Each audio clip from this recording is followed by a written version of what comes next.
First Nation and Native American Reservation Sightings, Part 17. Cannibal Man, the Evil Thing. Adisea is a term the Zuni Indians, Ashawi Indians, used to describe their rendition of the Sasquatch. They are a Pueblo people residing on the bank of the Rio Zuni near the boundary of New Mexico and in the adjoining villages of Nutria, Ojo Caliente, and Pescado.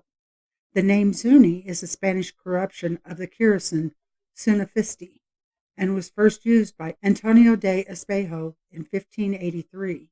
The Zuni natives, however, call themselves Ashawi Indians, and they know their territory as Shawona. The term Adisea translates cannibal man, the evil thing. Many Native American terms for Bigfoot-like creatures translate the same with little variation.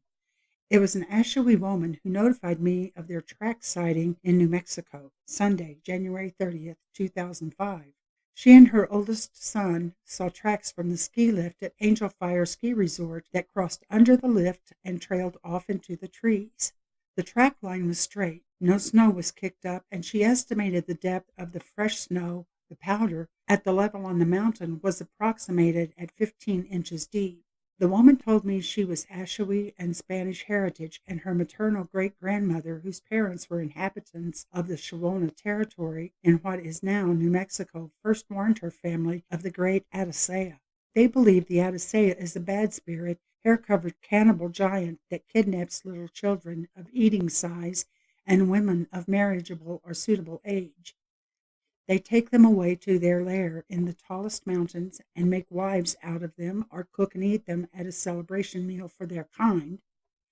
A few captives have been released for reasons unknown to tribal members. Those who endured Sasquatch captivity didn't always return in great physical condition. There was testimony that a few were reportedly physically frail, much thinner than when they were captured. The women were pale and sallow-looking. Many had a consumption type of cough, suggestive of being held in inhospitable conditions with poor air circulation. Consumption, of course, is very old terminology for tuberculosis. The Ashawi believe it is of bad portent of things to come when the great Adisea makes an appearance. The belief in Sasquatch kidnapping behavior tends to be a conviction that reoccurs among many tribes. It is apparently a common theme not only among Native Americans, but First Nation people as well. Exchanging gifts. Marie Abraham on September 9, 2011, made mention of Sasquatch gift giving among the Lillooet in British Columbia, Canada. They understand gifts. Some older ladies used to go fishing along Lillooet Lake, would leave an extra fish on the log near the edge of the forest in the evenings. In the morning, the fish would be gone. My sister saw a Sasquatch along Duffy Lake Road a few years ago. When we go by there, sometimes we leave apples, cucumbers, and plums for them. My cousin used to tie bannock in a plastic bag up a tree for the Sasquatches. It would be gone in the morning. Gifts to the Sasquatches. This is one way to thank them, but they don't expect to be thanked like everybody else. They don't expect a medal, a flag, handshakes, and pictures taken like other heroes receive.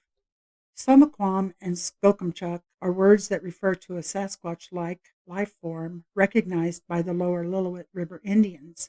The term Quai-Atalatl is ancient Halkomelem First Nation terminology. Translated means the tree striker. It refers to those who make a great noise breaking trees down in the forest and screaming. The ancient First Nation Halkomelem people of the Upper Fraser Valley in British Columbia say that if you try to follow them, they will lead you in circles until you're half crazy.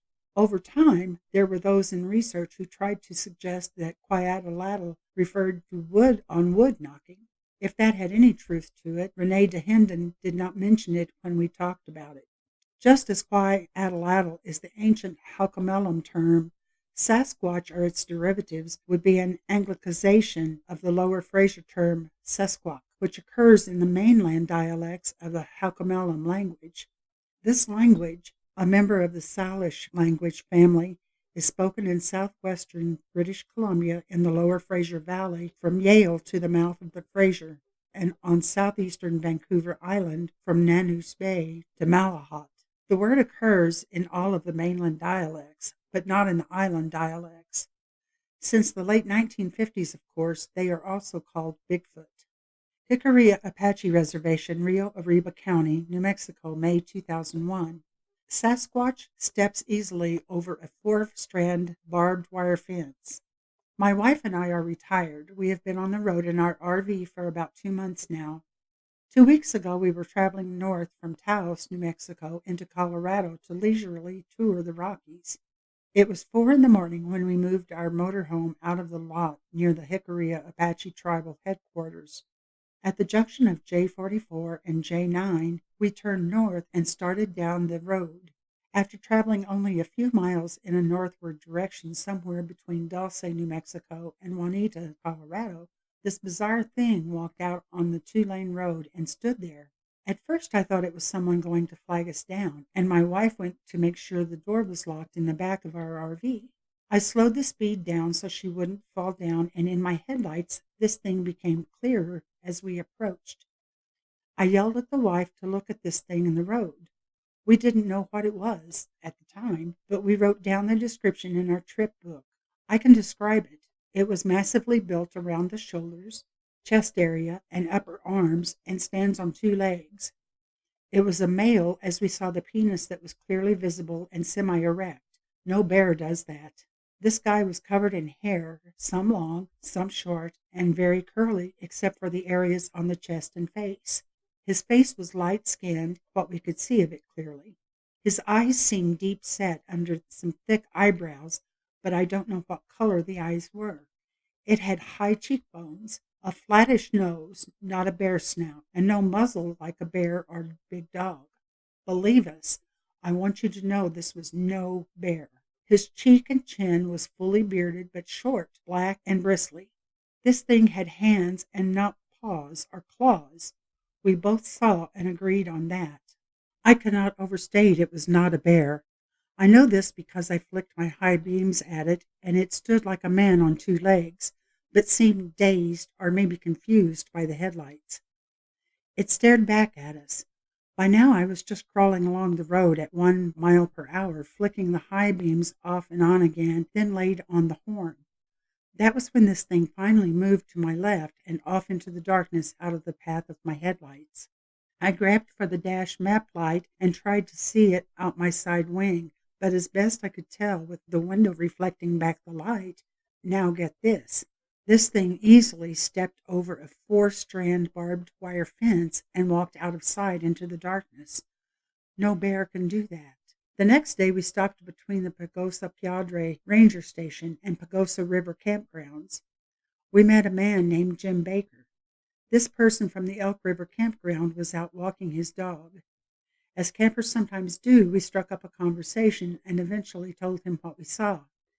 He suggested Bigfoot, and we should report this sighting to the rangers in Pagosa. But the fellow just laughed and said it must have been a bear.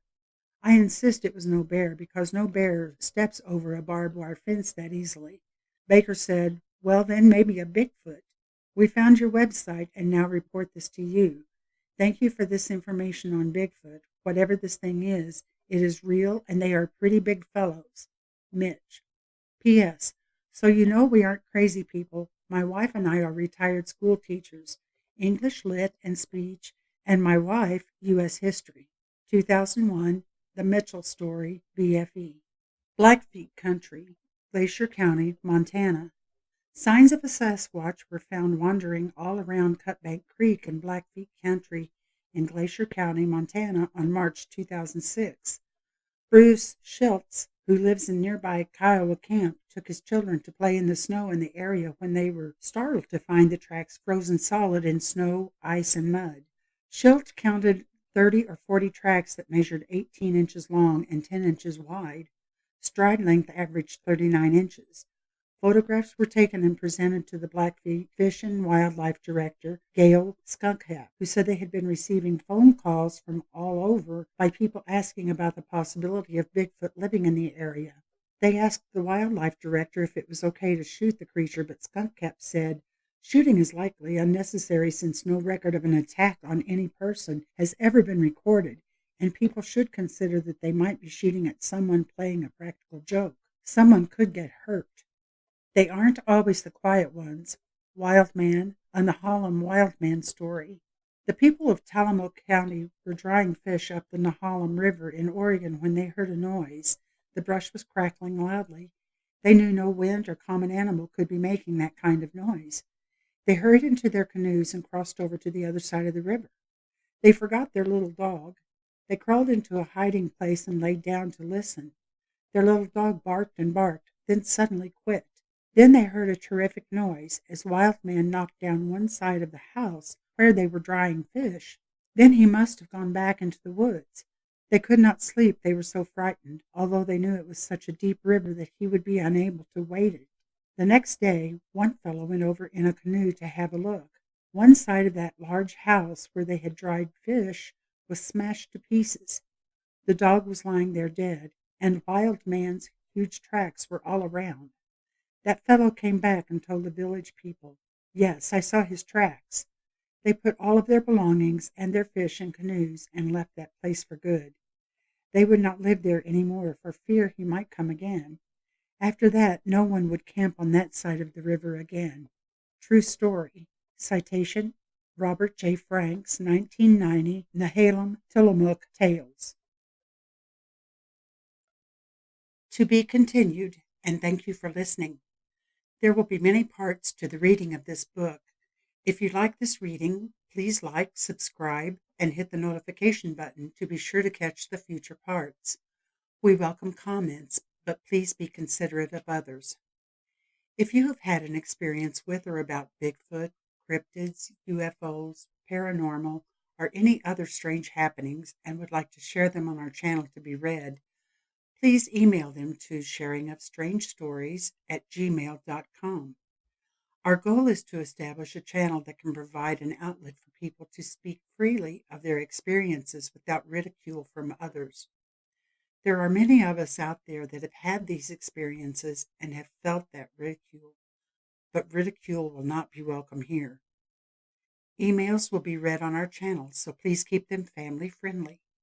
If you want to remain anonymous and do not want your name read to the public, please put that at the beginning of the email or in the subject line.